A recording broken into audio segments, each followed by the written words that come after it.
You know, if you want to get low prices and high quality, that comes from the market. It never comes from the government. You know, since one of the things that's been coming up recently quite a bit, maybe it's good to talk about it since you guys are all students, is education.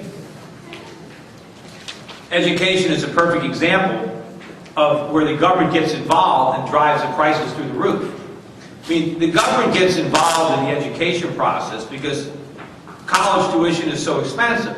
And so politicians get elected by promising more aid for education. And then the students and the students' parents will vote for those politicians because they say, well, college is so expensive, I need that aid. And so I'm going to vote for whatever politician is going to help more student loans and more programs. But no one stops to realize that the only reason college is so expensive in the first place is because of all those government programs. That without the programs, people wouldn't need the loans. People wouldn't need the scholarships or because they can afford to go. But the government comes in. I mean, normally markets drive prices down. You think, why is tuition at universities higher today? You know, I just recently I did record the video blog, and I looked at the tuitions at Yale in the past, and I noticed that, you know, for the first 45 years that Yale charged tuition, it was the exact same price. It was $33 a year, and it never went up for 40. And then it went up a little bit, but by 1870 or something, it had gone up to about $140 a year. And then 45 years later, it got to 160. So it took like 45 more years to go up 15%. Right? Now, of course, the tuition was like $35,000. It's gone up, 100 times. You know, it only tripled in the 19th century, and it's gone up 100 times in the 20th century. So what happened? What changed? Right? Why were tuitions so stable, and now they're going through the roof? The only thing that changed is the government tried to make them affordable. And it drove it through the roof. Because what does the government do? The government gives kids money to go to school. And so what do? They build up the price. The government makes it so you can go to a bank and borrow as much money as you want to go to school. So you have an unlimited amount of money to bid up prices. So all the students are competing with everybody with government money to see who can pay the most. And the colleges say, this is a great deal for us, so every year they jack tuitions up. And that's why every year we just raise our price. You know, college tuitions are actually up about 7% this year, in the biggest recession since the Great Depression, and they're still rising. How can that be? Government, that's why. The Federal Reserve buying up all the student loans. I mean, I think about it. How many people in this room who are in school, if they couldn't get any money, if they couldn't borrow any money, how many people can actually afford to go to school? If you can afford it, raise your hand without a loan. I said nobody, one guy in the back. So what do you think would happen if all of a sudden, the only reason you can get loans is because the government guarantees them. Otherwise, nobody would be dumb enough to make the loans. And if they did, the rates would be so high you wouldn't want to borrow. So no one in this room would be going to school. So if I stop those government loans tomorrow, right? All of a sudden, the universities, no one's going to apply. Now, so what are they going to do? Are they just going to close down? No, they're going to slash tuitions. First of all, they have a big fixed cost. They have an empty classroom, right? If they take tuition down from 20,000 to 2,000, 2,000 is better than nothing. It's better than, they're not going to get any tuition from an empty chair. So the first rule of business is get some revenues in. They need revenues. Any revenue is better than no revenue, right? It's because the marginal cost of that extra it's practically nothing. They've already gotten all the costs, right? So they slash their tuition. So now tuitions collapse. Why aren't they collapsing now? Because they don't have to. Because people will pay the price. Now, the minute that happens, then what are the universities going to do? All right, well, we're not making any money. We're only charging $2,000 a year. What can we do? Now they're going to cut costs. They're going to go through and see, who can we fire? Who don't we need?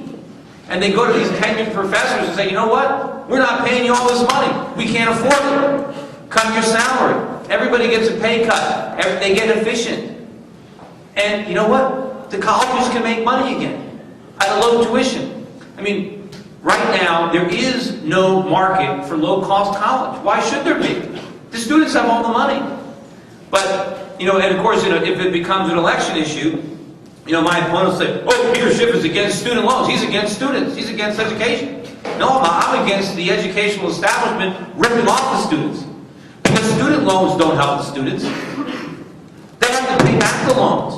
They help the colleges. The colleges get the money. The kids are stuck with the bills. So it's a perfect example of the government coming in and creating a problem where it didn't exist. They did the same thing with healthcare. Why is healthcare so expensive? The same reasons. Healthcare should be getting cheaper, just like college. It should be cheaper today to go to school than it was 20 years ago, 30 years ago. Why? Well, 30 years ago, they were still using typewriters.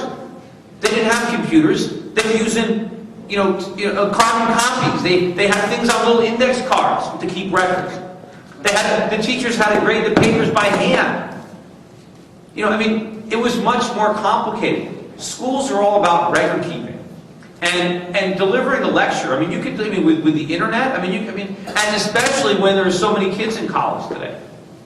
When you have more economies of scale, it should be cheaper. It should be cheaper to educate 10,000 kids per kid than 100. To say that, well, the universities are bigger now, that's why it's more. It should be cheaper because it's more. And I tell you, it's funny. Not only has the government driven up the cost of the college degree, but it's driven down the value of the college degree.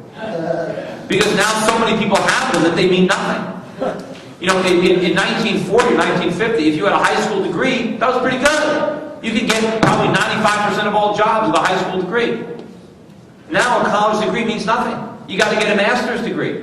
You got to get a doctorate. So you're in school for 8 years, 10 years. How much money do you borrow to get a master's or a doctorate? So you can't even compare a 4-year university tuition today to what it was 40 years ago because they're night and day. They don't.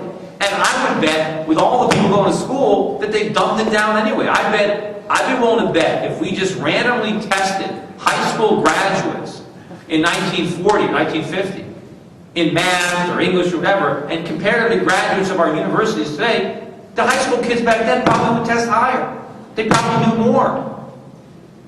So, all we've done, all of this money for education, all of this has just benefited the educational system, the bureaucracies of our universities and our schools. It hasn't benefited kids who now are forced to stay in college longer, learn less, and get stuck with a horrific bill. My father worked his way through school, and most of our fathers, if your parents didn't have money, you worked your way through school. How did you work your way through school? You had a job. You had a job in the summer. You waited tables, you bussed tables, you delivered pizza, you delivered groceries. You didn't have a fancy job. But you know what? That little bit of money paid for the whole thing. Nobody borrowed money to go to school. It wasn't until the government got involved and everybody borrowed. And now it costs a fortune. Anyway, any other questions? Yeah. I have a political question. Your message is really honest and it's really realistic.